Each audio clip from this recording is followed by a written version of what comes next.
This is Duke University.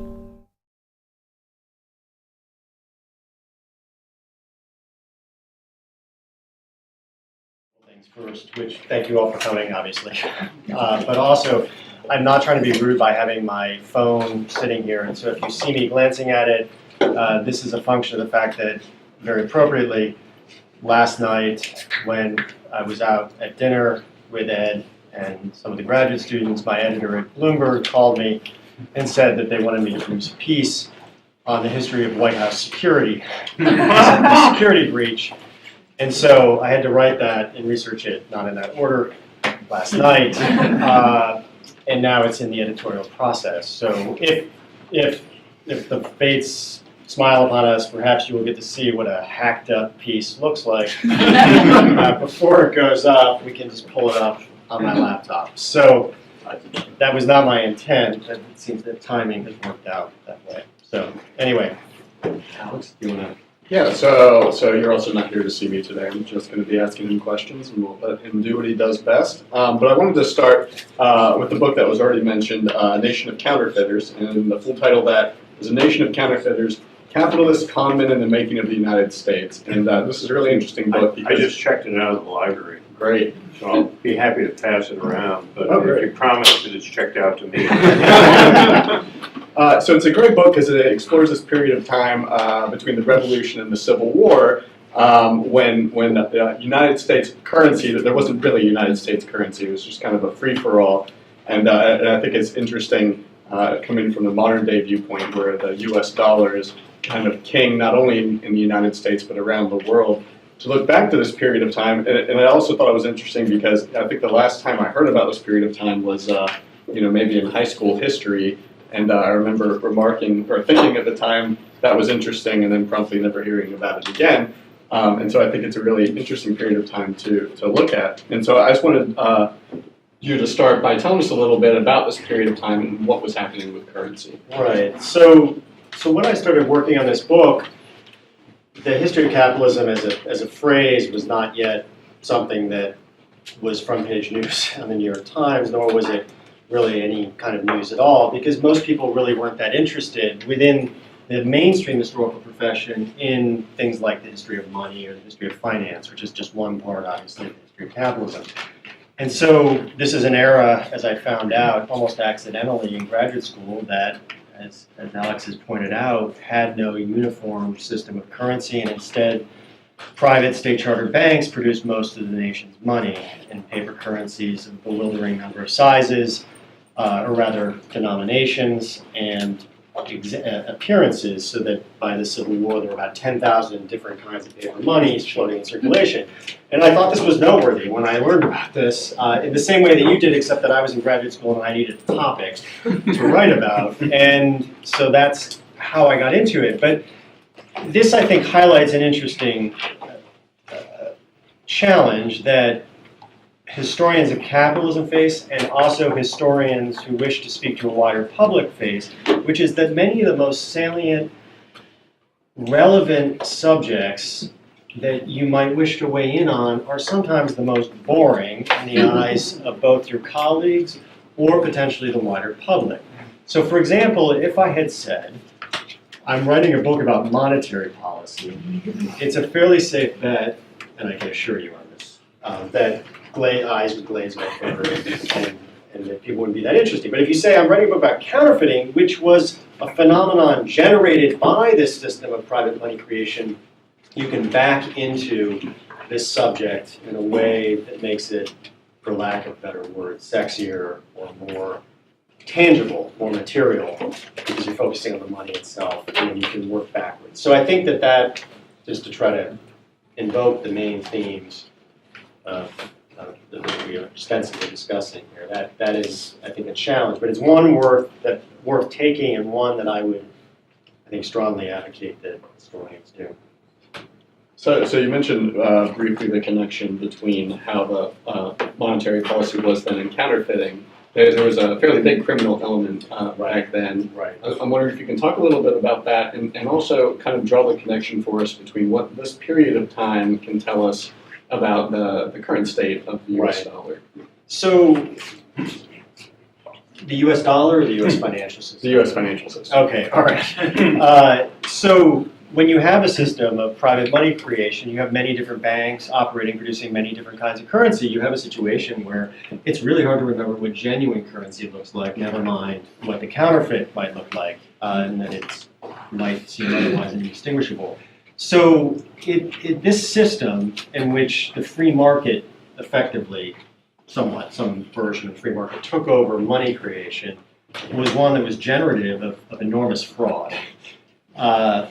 And because of that issue of tracking and the issue of keeping an eye on what money actually looked like. But it was even more complicated than that because many people rhetorically at this time, and interestingly in the wake of the financial crisis, this same rhetorical move took place again, which is that people began to argue recently that there's not a whole lot separating criminality from legitimate financial activity once certain boundaries or barriers are transgressed. And so likewise, in the antebellum era, many people said a bank that's operating recklessly, issuing paper money far in excess of its reserves and its capital, is effectively an institutional counterfeiter, much like people have accused. No, they haven't used the word counterfeiter, but they drew connections between Bernie Madoff and AIG and Lehman and the rest. And those are rhetorical comparisons. They're not necessarily always accurate. There is a difference between Bernie Madoff and AIG. It may not always look that way, but there is. AIG is not purely a pyramid scheme. But, you know, it's in those moments of stress that you see a realization that these categories that we use to differentiate legitimate and illegitimate economic activity are actually kind of constructed and variable. So I'm curious. This was all research originally for an academic audience. Is that correct? Yes and no. So how many grad students do we have here? So this is my opportunity to tell a tale to make, you know, grad students understand that the path to a PhD is sometimes very circuitous. And that I had started on an entirely different topic before I stumbled on this, and my advisor, who was of the laissez-faire school of advisement, the free market school, if you will, feeling that if it was a good idea, it would fly, and if not, it would quickly fall apart under the weight of its own contradictions. That it did fall apart under the weight of its own contradictions, and I dropped out of graduate school for 3 years. And at that point, I went to work for the New York Times. And in working for the New York Times, I came to appreciate that intelligence and particularly skills as a writer were not always the same as being able to master Derridian and post-structuralist theory, and to be able to speak to others who had done the same. So I came back to graduate school and had found this topic by that point with a desire to write an academic book that could cross over. And whether I succeeded in that it's harder than it looks. Yeah. I'm not entirely certain Nation of Counterfeiters always succeeds in that because it's trying to be two things at once. Well, so I'm curious. What are the things you look for when you have a topic and you're presenting on the one hand to an academic audience, on the other hand to a popular audience? What distinguishes the two? What do you emphasize on one and not the other? Well, obviously, the debates that matter for an academic audience are the internal inside baseball debates, and outside, that's the kiss of death. So you need to decide how do you deal with that. I found through trial and error that trying to explain to people who are not academics why it matters that there's a historiographical debate over a very abstruse point, it's a very hard sell. And in fact, it sometimes seems to corroborate their pre-existing assumption that we are all a bunch of layabouts who don't do anything productive. So I think you've got to adopt a different strategy and argue that whatever you're writing about has potentially some implications for the present, and particularly for policy. I want to make it clear, though, at the risk of being misinterpreted, or rather, in order to avoid being misinterpreted, that I believe strongly and passionately in the role of research that has no obvious applicability outside of the academy.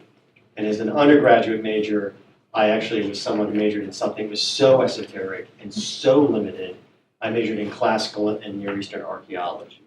My specialty was the Bronze Age Aegean, in particular the ceiling stones or glyptic art of late Minoan Crete. So, Did you get field trips? I did. I spent a summer in Crete. It was the best year of my life. But that's a whole subject.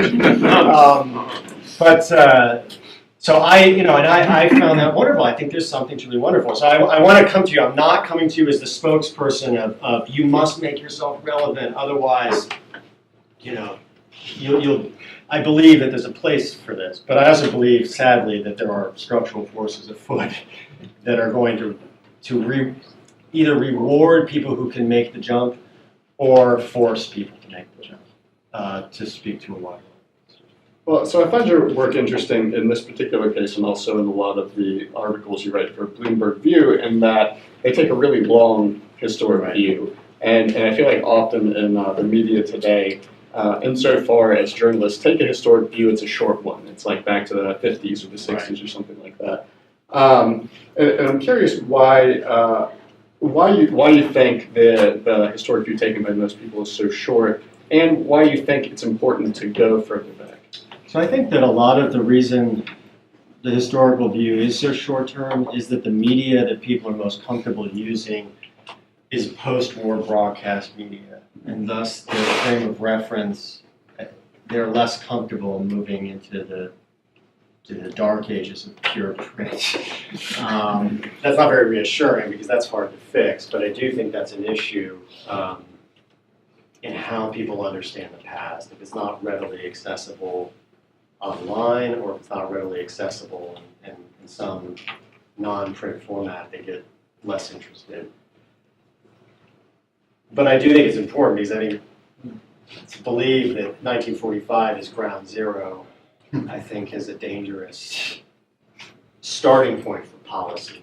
And to give you a good example of this, I recently did a piece for the Boston Globe highlighting research about the institution of slavery in the antebellum era and contemporary inequality in the South.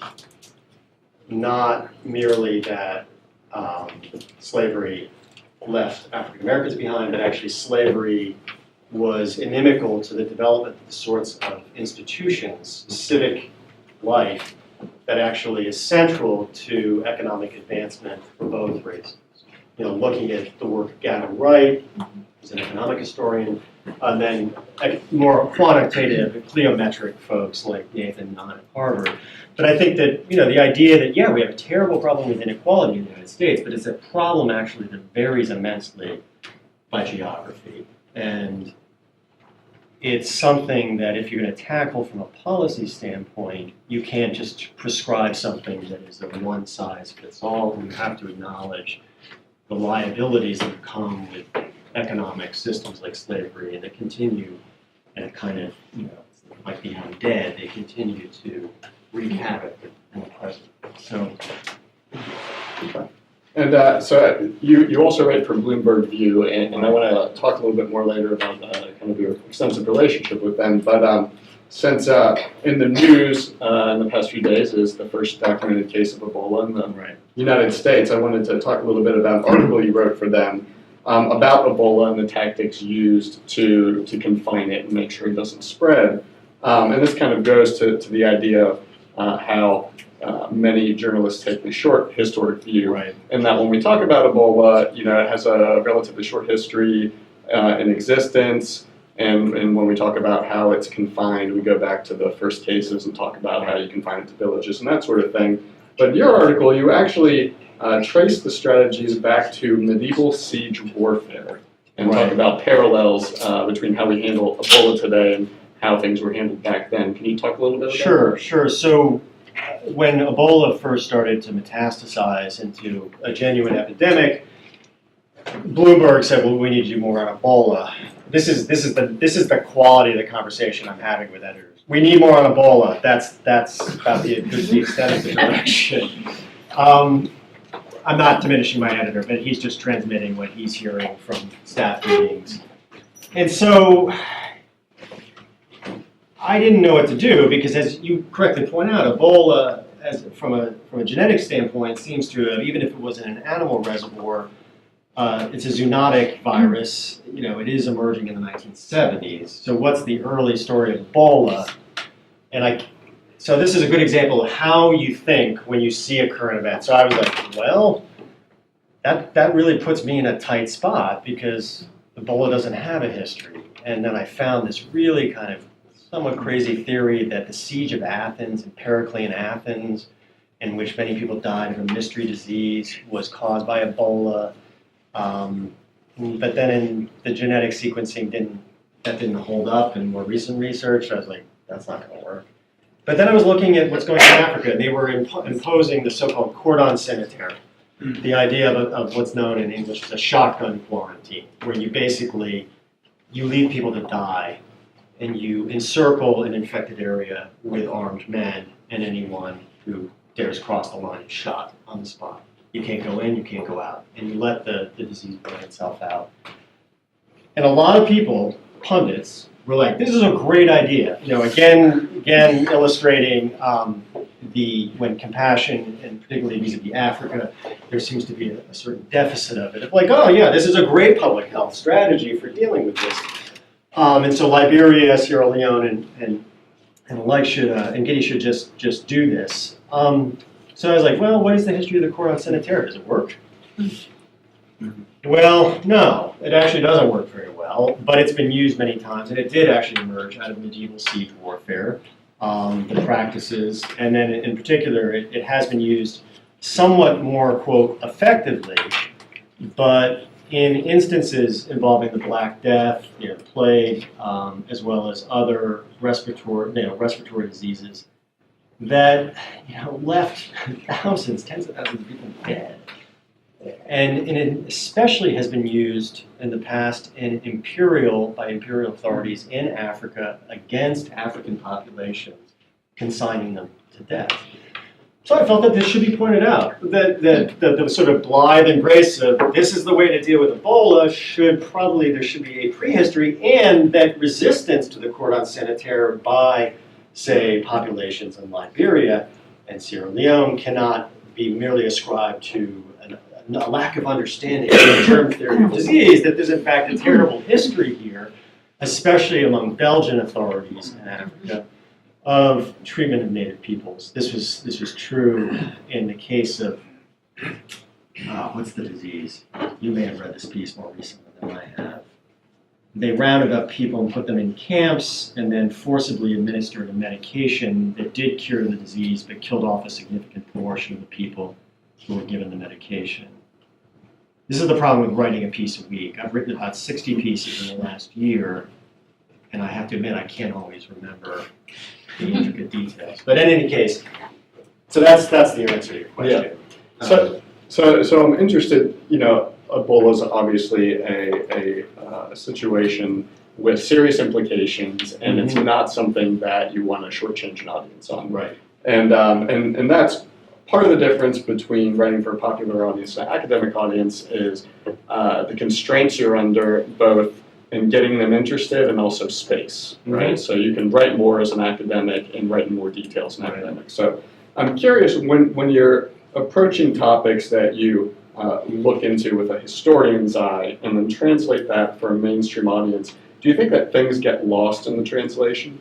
Yes, and so this is unavoidable, and so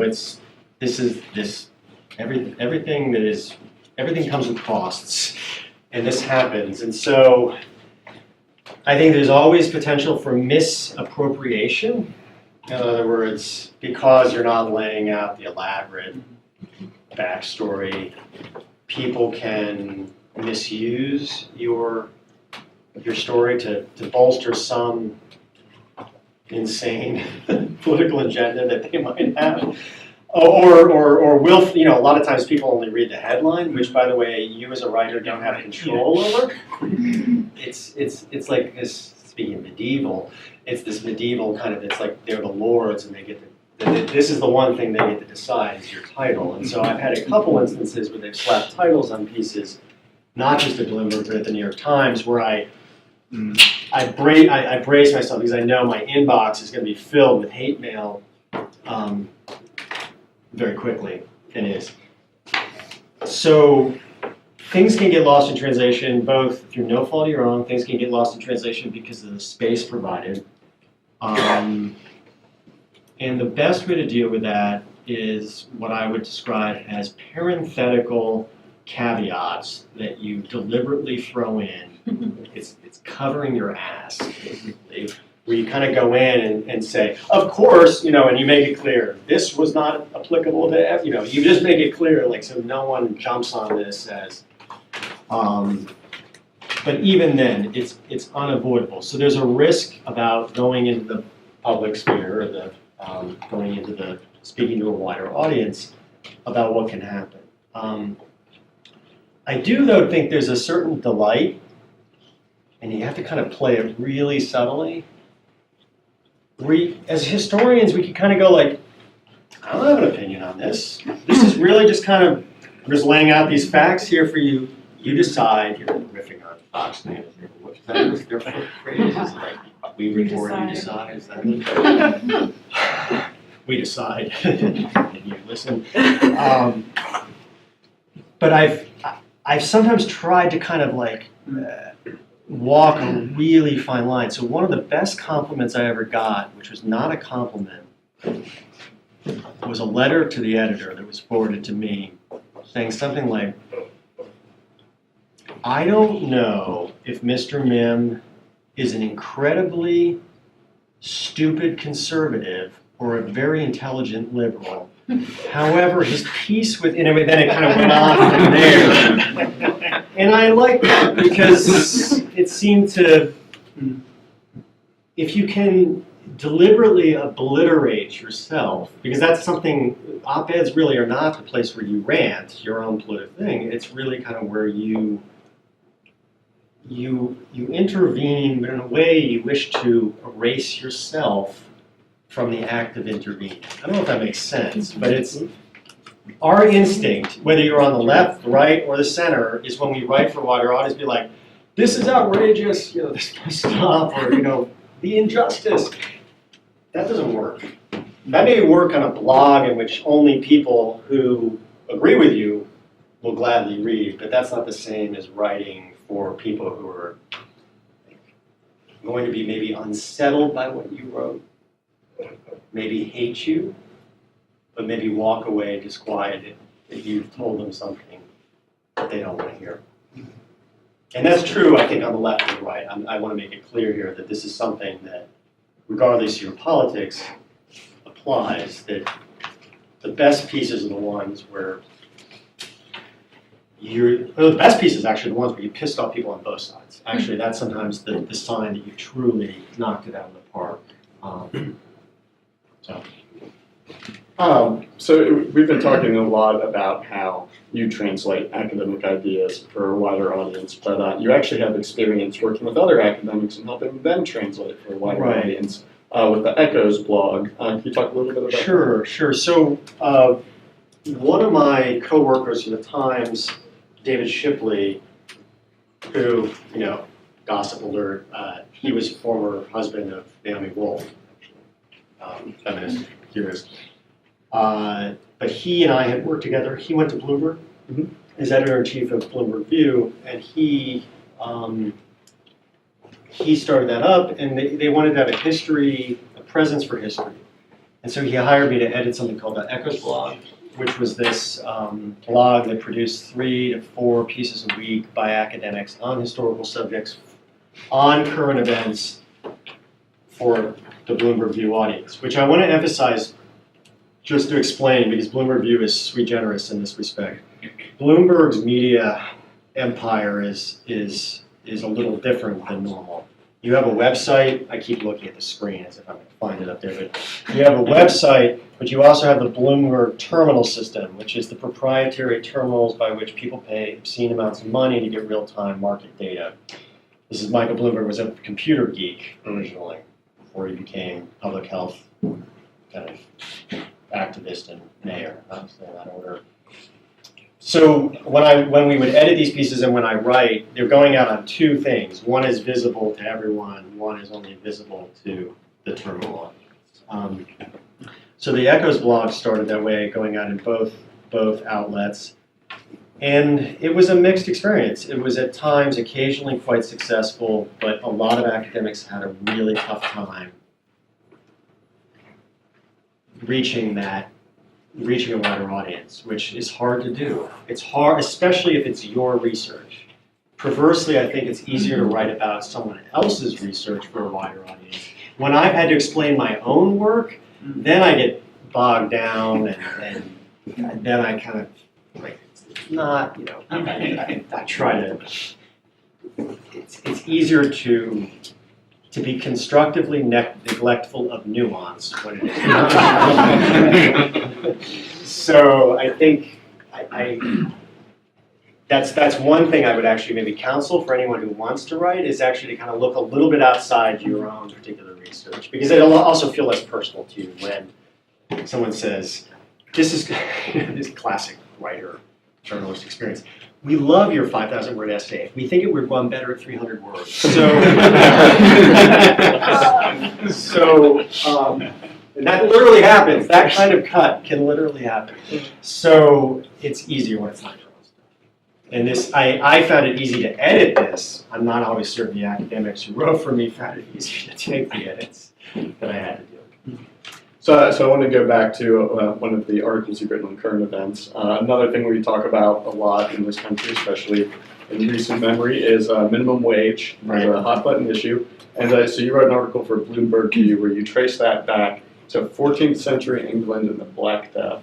Right. So tell us a little bit about that. You shouldn't interpret that I have some fascination with disease. That's not obsessed. I'm not personally obsessed with that. But right, so minimum wage debates, this was particularly over desires for living wage, the at that point, incipient strikes at fast food outlets about how much the workers deserved to actually be able to live, and maybe afford a healthy diet. And I wondered where the minimum wage came from. And that's, so this is, would this be helpful to explain how do you go from that to a piece? Mm-hmm. So here you have a minimum wage, and so I would start typically in historical abstracts or America History and Life, the two twin databases for historians of bibliography, put in minimum wage, see what turned up. And the thing about writing these things is you have to have no preconceptions whatsoever where it's going to take you. Mm-hmm. And in this instance, I was like, well, that's odd, that this does have medieval origins. It came out of the labor shortages post-Black Death, 1348 and beyond. Although it's a complicated evolution that doesn't always, it's not always a matter of workers' interests, all right, just the minimum wage in its early years. But what was most fascinating about that is the minimum wage movement truly got off the ground in modern times in New Zealand and Australia. That was my big discovery, that someone had long ago written a book, very obscure, about what we would describe today as the transnational origins of the progressive era, in which there are these labor reformers involved and connected, and this goes back to medieval times, with the Catholic Church, who are pushing for the minimum wage as a just Christian system of labor compensation that then is transmitted through channels. And so I'm finding this, I'm like, this is great. So I have, who knew? New Zealand, Then, having gotten that, you can then go into databases of online newspapers, New York Times, Washington Post, London Times, and start using the secondary sources to troll for cool stuff. So let's say, I didn't do this, but let's say I wanted to find out, was there a food service component to this early minimum wage? So I might start putting in restaurant and minimum wage, 1890 to 1910. And then you're off to the races. And the way to think of this, though, because you have to turn this around so quickly, you will not have time to say like, I will get back to you in 3 weeks once I've read the relevant secondary literature, you just have to recognize that there are many roads that you could follow. Just choose one. It's just like you're driving at high speeds, you're like, you know, and this is going to be about New Zealand or, you know, going to be about elective, what have you. And it's, I think if you do it, there's a huge adrenaline rush though, because most of our time, like we label our prose as academics. For those of us who are academics in the audience, we really kind of take our time. In this, it's just like, the editor says we need this in 2 hours. So I imagine being a university professor, do you still do strictly academic research? Of course, Sure. of course. So I'm curious, doing so much of this kind of academic work for a mainstream audience, does that change the lens with which you approach and look for subjects to do strictly for an academic audience? Yes, but it's taught me, I guess, that anything that you study could be interesting to a wider audience when framed appropriately. So right now I'm working on a book-length project on the history of standards, technical standards and standardization, in which I focus, some might say, obsessively on the history of screw threads. And that's a pretty, but I think when you don't apologize for your subject, in a way, like you need to kind of just be like, I find this interesting, I will communicate to you why this is important. There is no reason whatsoever to kind of be like, oh, this is only going to be interesting to me. You have to kind of figure out what it is that's going to be interesting to that wider public. So I guess my answer to your question is, my first book, Counterfeiters, who doesn't love counterfeiters? I mean, that's kind of like many people, it's like computer hackers. Yeah, they're bad guys, but they're kind of colorful. But in my more recent work, I'm like, you know, I'm going to go all in to some stuff that's just so esoteric and so strange, and it's still going to try to make it accessible. So I think that that's the challenge to take on, or to think about your own work. Don't let your potential public drive your topic, I think. No apologies.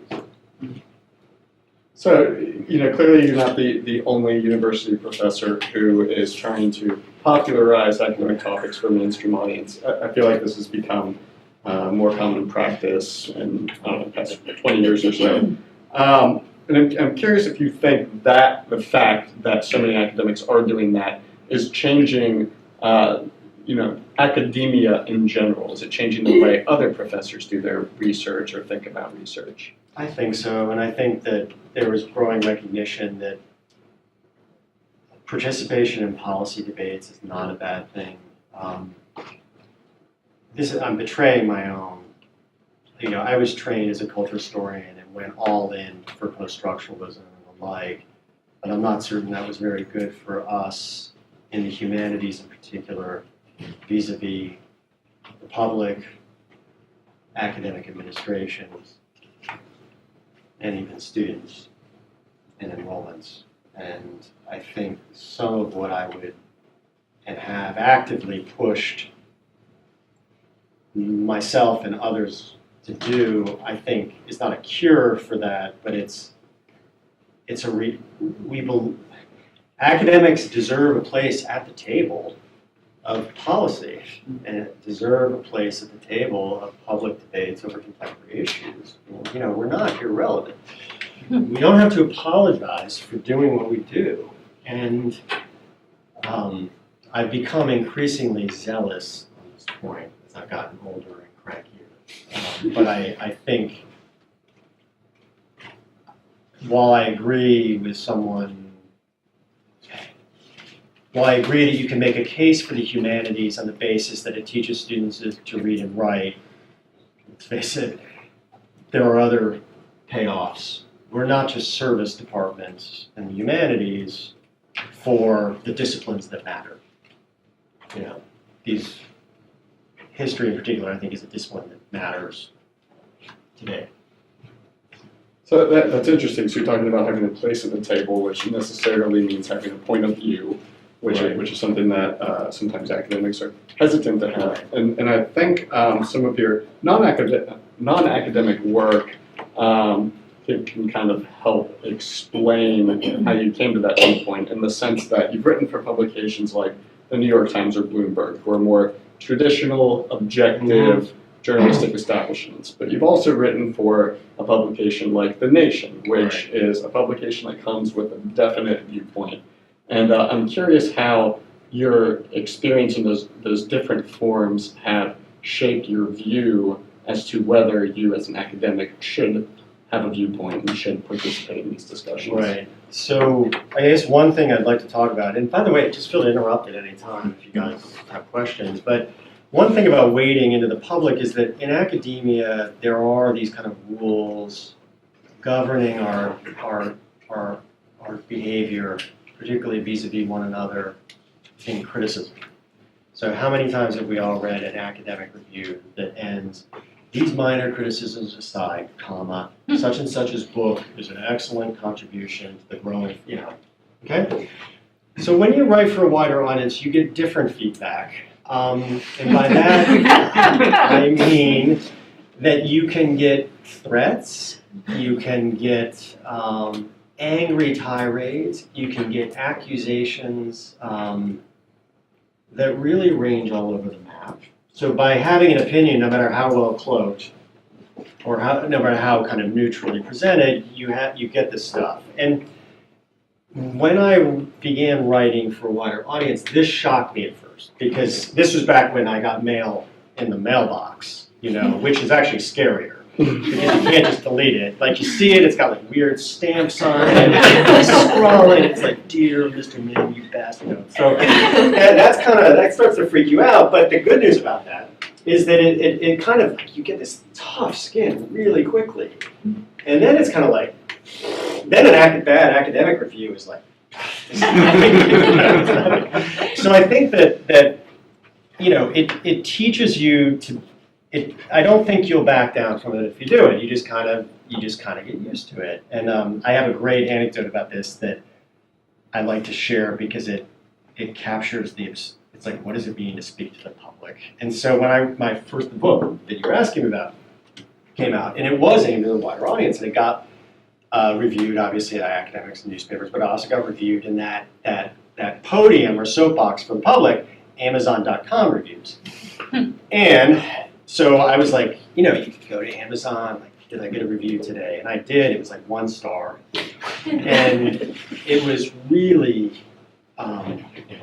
harsh. I don't remember exactly what this person said. It was like Joe from Detroit. But anyway, or Joe from somewhere. It was like, this book sucks, and Mihm is whatever. It was bad. And, so I was like, it really kind of laid me low. This is early on, and it really laid me low for a couple hours. I was like, God, this guy, like, I'm maybe the book, So I was like, I went back, and you can click on the person, and find out, like, read my other reviews. All right. So I read his other reviews. The first one that came up was for a Sears weed whacker, and like this, and it was this scathing review of this weed whacker.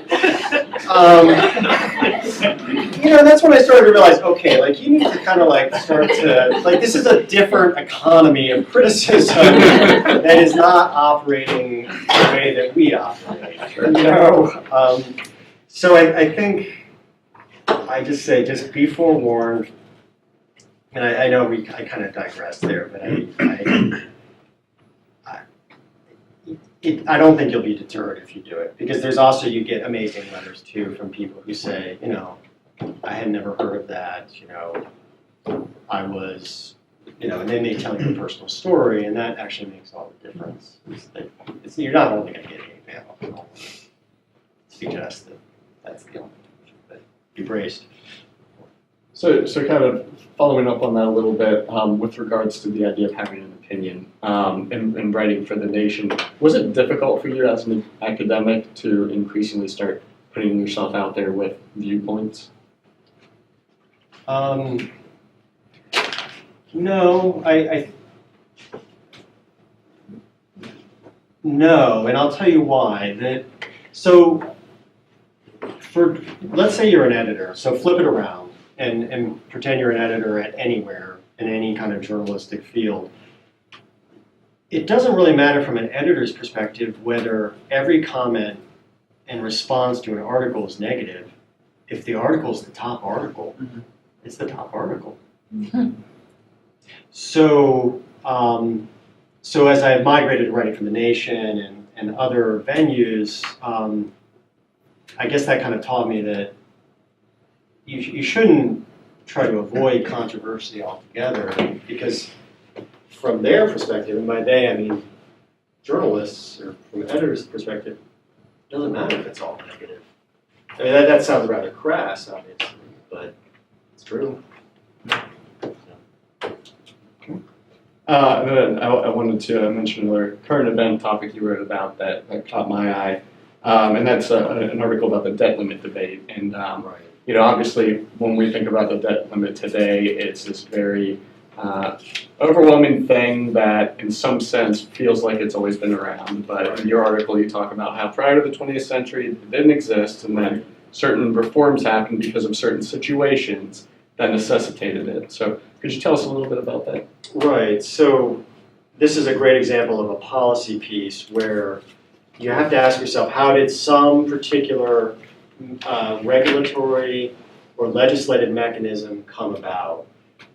And those pieces are often those I think the most interesting, because they really do genuinely inform readers. It's not that they're really taking an opinion, they're just saying, look, the debt limit ceiling kind of came out as a very slow accretionary process over many decades of how do you deal with congressional appropriations as you move from a 19th century model of lawmaking to a 20th century model of lawmaking, where appropriations, strictly from an accounting standpoint, become exceedingly complex. And so you can lay all that out to capture how something that did not really even exist came into existence and then became a political football along the way. And so I think not all pieces have to have an opinion at all. They just sort of like, this is what you need to know, or this is the prehistory piece. It's the history of the deep history of something that we might assume is simply a product of post-1994 Republican takeover of Congress, when in fact it's something that has this kind of torturous path. So I'm curious too, because we live in a country where a lot of emphasis is placed on this idea that we need to have an informed electorate. And clearly when we talk about many of these issues, like the debt limit, the electorate is not informed to the extent that you are writing in this particular, well, not necessarily as informed as you are writing in this kind of piece. I'm curious, do you think that it's important for the general population to have this kind of deep historical knowledge in order to make informed decisions? So this raises a rather kind of nettlesome question, because I think this goes to the ideal versus the reality. In an ideal Deweyan world of an informed public, in which everyone participates equally in the marketplace of information, it would be wonderful if we all have the accurate information. I think, though, in writing for these audiences, you have to recognize that you're actually writing for a small sub-constituency of people who read, people who make policy, and people who have resources, namely money, to implement and affect political change.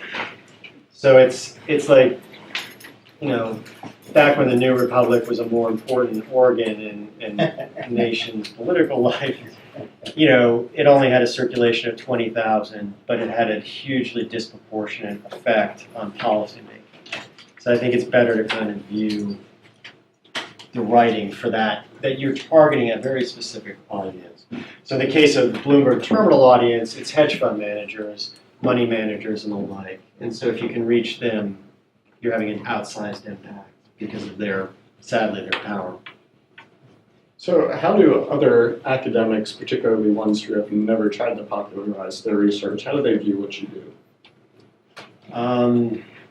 Do they even know about it? They often don't know about it, no. Why would they? Yeah, Maybe they read Bloomberg View. I don't think people necessarily know about it sometimes. I've had weird experiences where I was at a conference. I had written about counterfeiting in North Korea for the magazine, the New York Times Magazine, and the people in the front of the cab on the way to dinner were talking about the article. They didn't realize I'd written it, sitting in the back seat. See, I thought you were going to tell me that you met somebody in a conversation. You know, there's this other guy named Stephen Mihm. I have that experience too. That's funny. But that's great though. I mean, in a way, like in doing this, I mean, I'm obviously coming as a proselytizer here, but in doing this, you may have those weird experiences where people like, there's a science writer in Atlanta named Stephen Mihm. Is this someone you know? And you're like, no. Sort of. Yeah.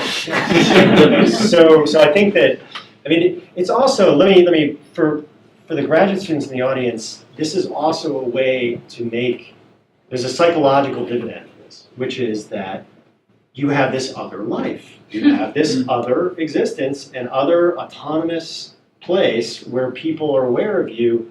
That is, so your identity is, it's diversifying your psychological investment and your career investment, not because you're going to become journalists, but it actually pays it. It was so easy to go back to graduate school, let me put it that way, once I worked as a journalist, because it felt like this is one part of me, but it's not the only part of me.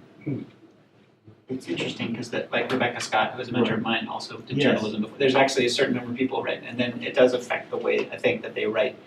Certainly it affected the way that she talked about how you should write as a mentor. So it's a kind of interesting trajectory. I mean, not that that's the only way to get that, but that kind of, and I think, or even if people turn to it later, it does multiply your sense of who you are and what your, possible routes are. Yeah. And again, I'm not counseling, that it's a career alternative. It's a way to become a full human being. But that's a really important point because I think, what we constantly have these discussions here, but many graduate students, of course, feel the opposite pressure, right? Which is that this is not a good idea when you're already a full professor. Maybe you should write an op-ed, right? And of course, that goes against the grain of what a lot of graduate students, why they thought they were doing it in the first place. Right. So it's just interesting to Absolutely. think that it can also cultivate a different sense of who you are and Right. probably be a little healthier vis-a-vis the sufferings of being an academic graduate Right. student. And being an academic, like I said about the critical reviews, I have become much more kind of blasé. I mean, to get a death threat, you feel differently about someone sniping about your footnotes. So the assumption of the first model is that somehow once you become a full professor, there's an easier path to become socialized into a completely different Right, frame which is of absurd. thinking, writing, and the rest of it. Yeah. Which is implausible, actually. I mean, some Totally, people yeah. make the transition, but it's got to be massively harder. Well, it's like you're supposed to just hide your true self and pretend for 10 years, or that's the kind of vision, I think. But you're right, it's implausible. It also doesn't really produce, I think it's also dangerous in the end for the fields, right? Because that model doesn't produce Right. I think that the other thing, and should we Oh, yeah, sure. Sorry, I didn't mean to. Oh, no, it's fine. But, anyway, maybe we can just open up for Yeah, questions. But Okay, so Stephen, I have a question about how you deal with the fact that you're not always the expert on this range of things that you write. And so let's imagine the historians actually do read your stuff, but he's not the expert on ancient disease, I'm the expert on ancient Right. disease. And so how do you get over that feeling that you're going to be seen as a fraud and jumping into that territory that's not yours?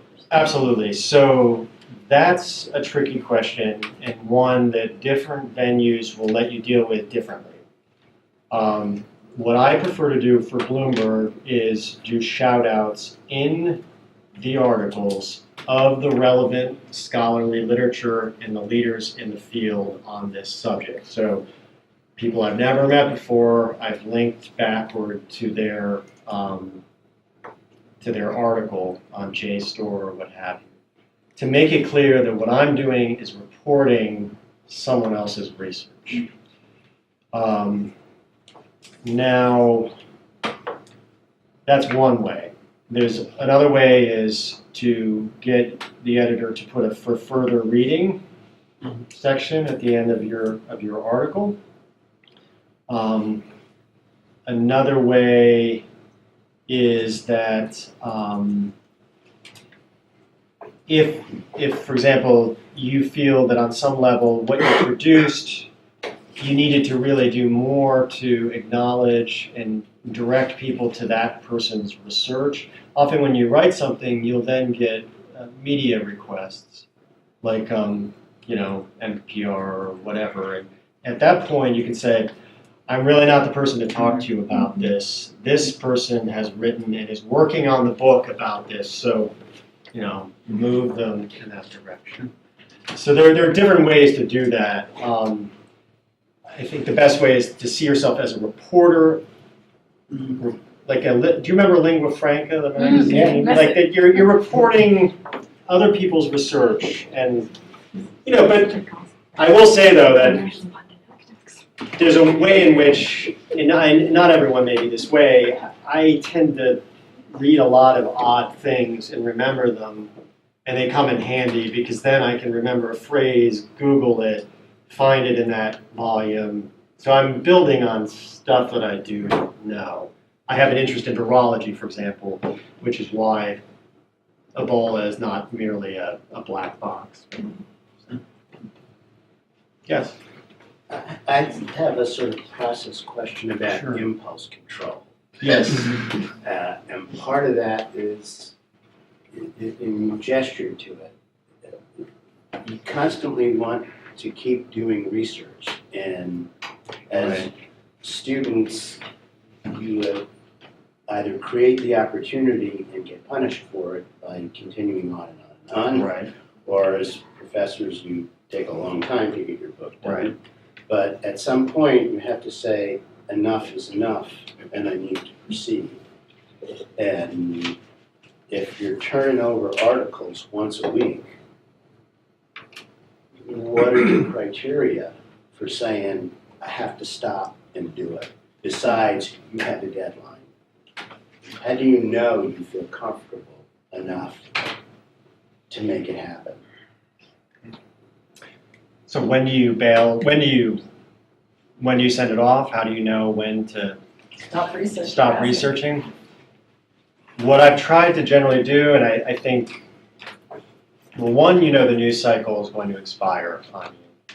Two, you have an editor who is not shy about telling you that you're late and that people are angry. So all that helps focus the mind. But three, this goes sort of your question, Lou, about the best thing to do is to concentrate it as quickly as you can on something that you do feel you have mapped out. In other words, I may begin by thinking I'm going to write a piece about a 100-year span, and it ends up being about one term in Congress.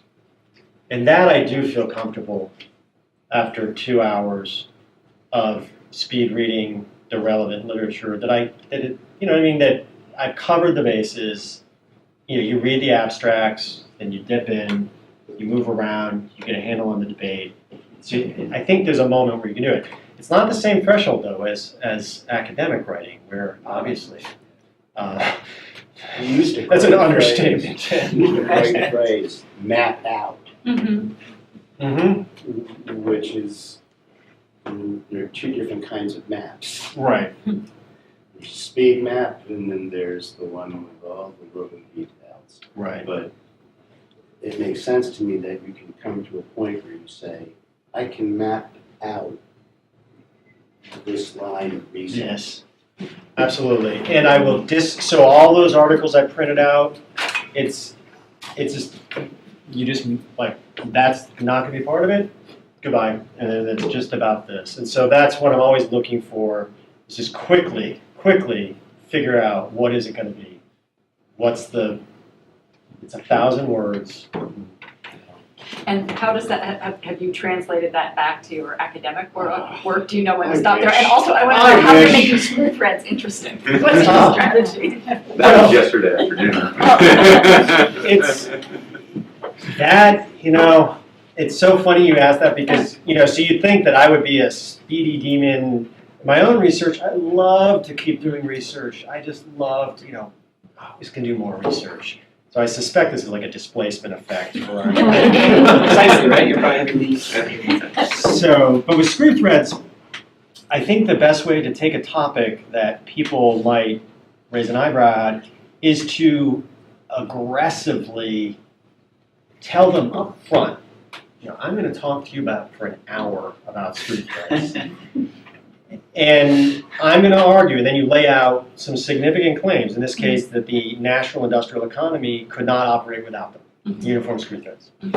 Just lay out a couple of provocative statements, and then people are kind of like, all right, and then you can. But I think you need to, you can't hide your light. What's that the Quakers say? In a bushel. Yes. You got to kind of like, in the opening melee, just sort of like, I'm going to make a statement that's big, and now we're going to go back to something that you are deeply skeptical about that could possibly be connected. And now if I can prove that to you, then we've gotten the payoff of the original big claim, and that you've made the big claim in the most through the strangest road possible. You know what I mean? Like, so for example, if you study, to bring it something closer to like 20th century economic policy, for example, you could say, this institution, this little known branch of the federal bureaucracy is immensely important to understanding deregulation.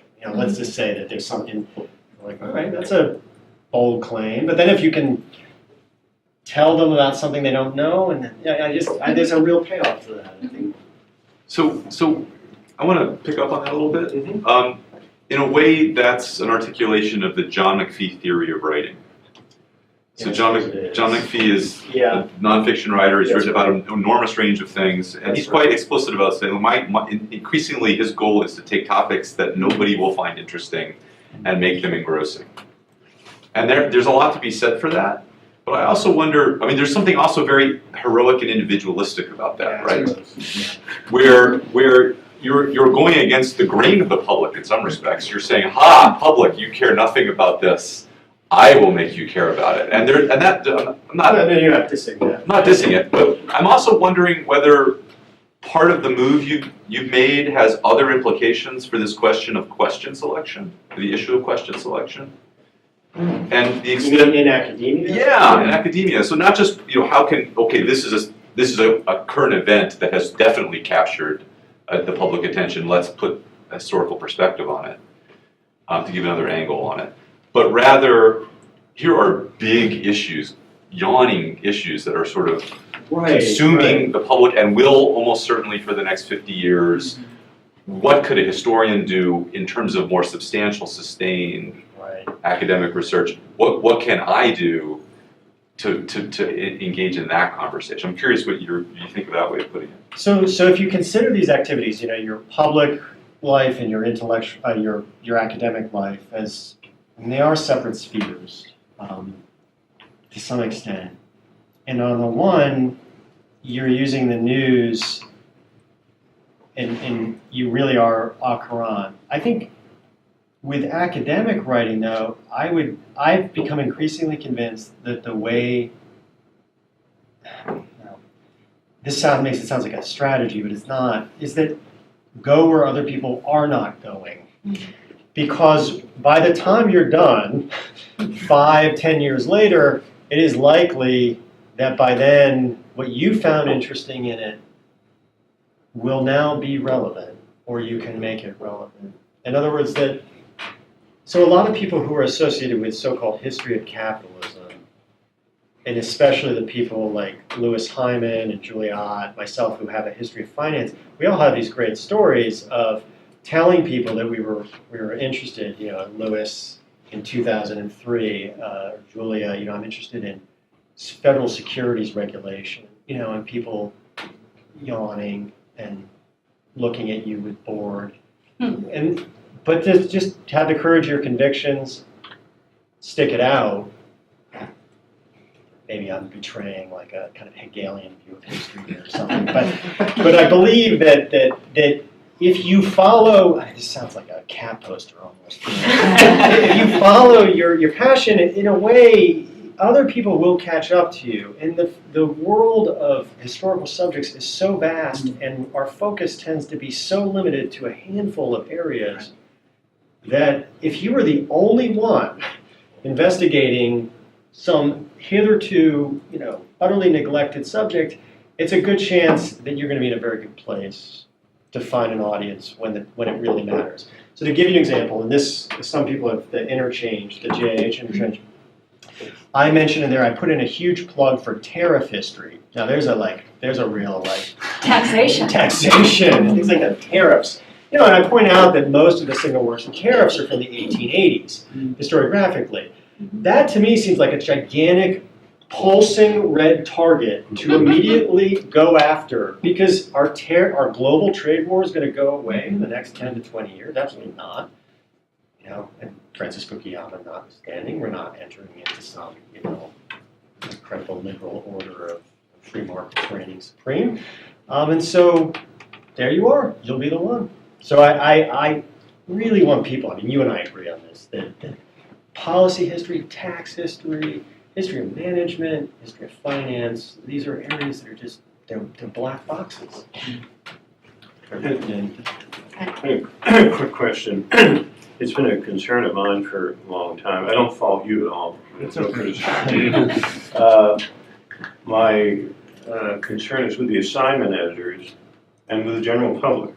You're a professor or have academic rank at the University of Georgia. Right. Great. American history, American economic history, financial history, terrific. Why should I read you on Ebola? Okay? And the danger is that people see something, I saw it on TV, I saw it on CNN, I saw it in the movie, I read it somewhere, not necessarily true. Who is this person who is providing this information? Should he be listened to or not? An easy example for me, Noam Chomsky, critic of American foreign policy, his field is linguistics. Mm-hmm. Hello?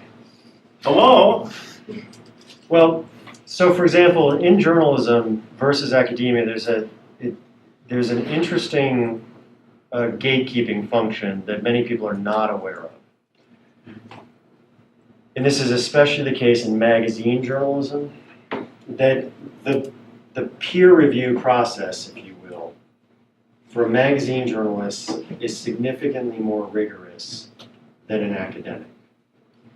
Which is to say that when, for example, you write a piece for the New Yorker, big pieces that tackle a big subject, about which, by the way, the writer may not have a pre-existing knowledge. Those pieces are subjected to what I can assure you is a ruthless and excruciating word-by-word dissection in which you must supply corroborating evidence for every single granular claim that you make in the piece. Isn't the New Yorker really unusual in still doing that, though? Most of the magazines had still. abandoned fact-checking. There was a period where, this is the time of Stephen Glass at the Republic, where it had started to go out of style, but there's liability issues if they don't do it. That they get in damage to the brand, if you will, to some. So most of the reputable news outlets that have magazines still do it. Law review checking on steroids. Yeah. So Actually, it's I worked for a lifestyle magazine, and I still had to check like the origin of different shiz lounges and stuff. I mean, it's still as rigorous, even in sort of a less serious area.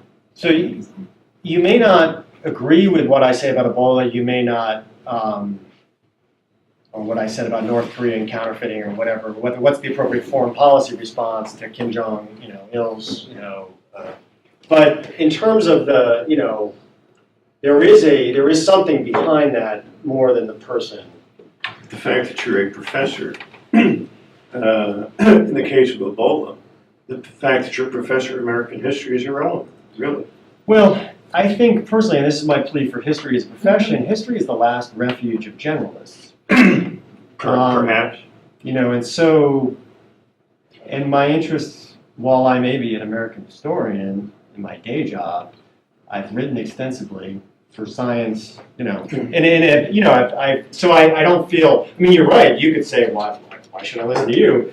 But that's oftentimes are you asking, why should you specifically listen to me, or are you asking, what are the signals that people should be looking for as to determine why they should read. Why should anybody listen to you? Well, on the issue of the author's byline is often changed depending on what particular constituency or subject matter he or she is addressing. So let's say, for example, that you are an American historian who is also extremely active in an environmental movement in North Carolina, in which you have an administrative position and in what is a lobbying group or what have you, and then you write about that. It might not be the place to say that you're an American historian, but it is the place to say that you are the president of this advocacy. So, Just a quick comparison. I had the pleasure, unalloyed pleasure, 10 days ago, Gordon Wood spoke here. His field is the American Revolution, the Constitution. He's written a dozen books, received the Bancroft Prize, all sorts of prizes. 3 hours he spoke, answered questions, no notes, brilliant. He's 83 years old. Devoted his life to it, and it's, just wow. So he's got a lot of cred with me. well, I think that there is a difference between report, when you pick up the New York Times, do you trust the New York Times? Pardon? Do you trust an article on the front page of the New York Not Times? necessarily. Oh, absolutely not necessarily. And that's based on a lifetime of reading the New York Times. Nancy, did you? I'm wondering when you write for Bloomberg, does the editor contact you?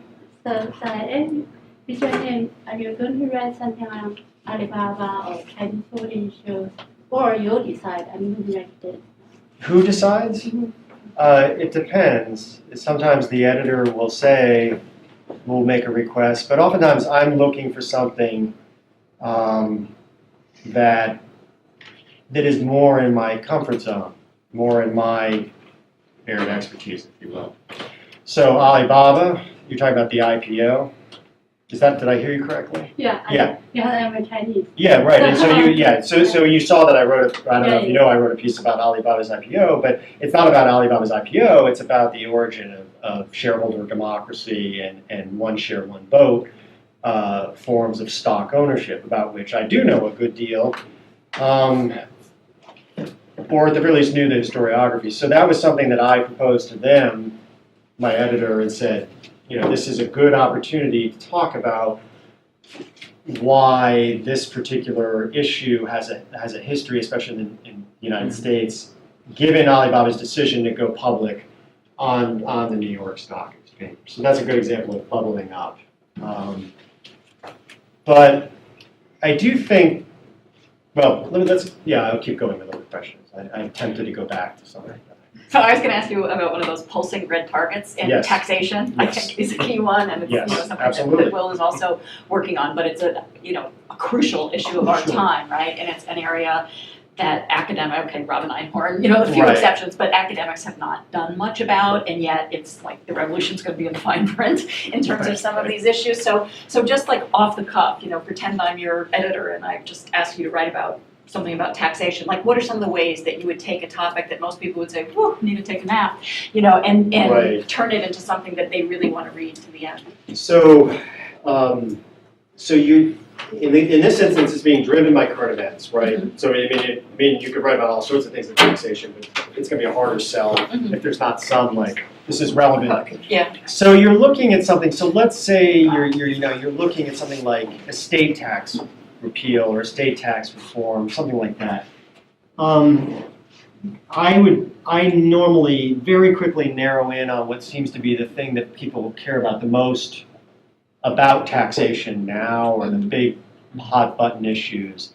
And then, do these things have a history, is the next question. So that's guides the bibliographic searching, where you're starting to move back now in time, running the searches in academic databases, and then it's hard to explain. I think with practice, you just sort of start to see the the most obvious frame. Mhm. You know, there's this The great, story that kind of jumps out that Yeah, lets you get issues. yeah. Uh-huh. Yeah. and so I'm going to make a strange analogy, but so when they try to do artificial intelligence, they try to decide how do human beings make decisions, and so they found this one engineer who was really good at looking at a bridge and being like, that's structurally unsound. And he was always right. And so what are you doing? And he was like, I don't know, it's just the whole package. But I think that's what happens, is like you're moving back into the bibliography and you've got the current event, which is literally unfolding on your screen, and you're looking for the mapping. There's that map again. And maybe you find that parallel. And that's enough then to kind of be like, okay, I'm feeling like I have something to say. This happened before. That's the classic trope, right? Thus it has always been. Right. And so, it's the easiest. Or thus it has never been. That's the other one, right? This is new. This is novel. And then you're kind of in a comfort zone that you can feel, that you can draw a point from A in the past to B in the present that makes you feel like, all right, I'm telling you something, at the very least you didn't know, and it'll keep you reading. But maybe, ideally, you can do something. So I guess I would be inclined to also frame that question with respect to the academic side. So taxation, we know so little about it. Maybe it'd be worth having academics occasionally sit down for conversations that are just of a brainstorming character. Okay, we got 30 minutes over lunch. What would be a good way? What are the questions that we really ought to be pursuing? Or what might be a set of agendas associated with that, that would be worth putting out there as things to really tackle? Also, because almost everyone in their research has probably sort of thought about it, or maybe if you work on a revolutionary period. So, Right. But I think we should wrap up actually. But Sorry. but if I can say one last word, just I think that interesting thing is the way that what you're talking about actually seems to correlate between the two areas you're working on, right?